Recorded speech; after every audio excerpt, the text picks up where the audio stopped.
শাশুড়ি মায়ের কাছে তার জামাইয়ের আবদার, তাকে নাকি ভেজ ডাল সাথে বেগুনি।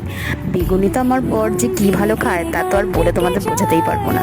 তো যাই হোক, বেগুনি সাথে তো মাংস তো ম্যান্ডেটরি রয়েছেই, আমরা গেলেই তো মা মাংস রান্না করবেই আমাদের জন্য, সাথে নাকি বাঁশকাঠি চালের ভাত করে তাকে খাওয়াতে হবে। তো জামাই যখন আবদার করেছে, শাশুড়ি মা কি করে বলো তো না করে থাকতে পারে। আর পছন্দ মতো সমস্ত কিছু করে একদম সাজিয়ে গুছিয়ে খেতে বসে পড়েছি দুজন মিলেই আমরা। তো দেখো একদম আমিও পাত সাজিয়ে বসে পড়েছি, মাংস দিয়ে খাচ্ছি। আর মাংসটা তো জাস্ট দারুণ ছিল, একদম চর্বিওয়ালা। তো খাসি মাংসের চর্বি খেতে তো আমার ভীষণ ভালো লাগে, মানে যখন মুখে দিচ্ছি তখন মনে হচ্ছে যেন একদম স্বর্গ। যাই হোক, এক খাওয়া দাওয়া সেরে নিয়ে তারপরে খেলাম একটু ছানার পায়েস। ছানার পায়েসও আমার খুব প্রিয় একটা খাবার। মিষ্টি আমার অতটা পছন্দ না হলেও ছানার পায়েসটা আমি বেশ ভালোই খাই, কিন্তু গুড়ের ছানার পায়েসটাই বেশি ভালো লাগে। চিনিটা না অতটা ভালো লাগলো না, কিন্তু এখন গরমকালে আর গুড় পাবো কোথায়, ঠিক করে নিয়েছি একেবারে শীতকাল পড়লেই খাবো। খাওয়া দাওয়াটা তো বেশ ভালোই হলো। ভিডিওটা ভালো লাগলে তোমরা কিন্তু লাইক করতে একদম ভুলো না, আর চ্যানেলে সাবস্ক্রাইব করে দিও।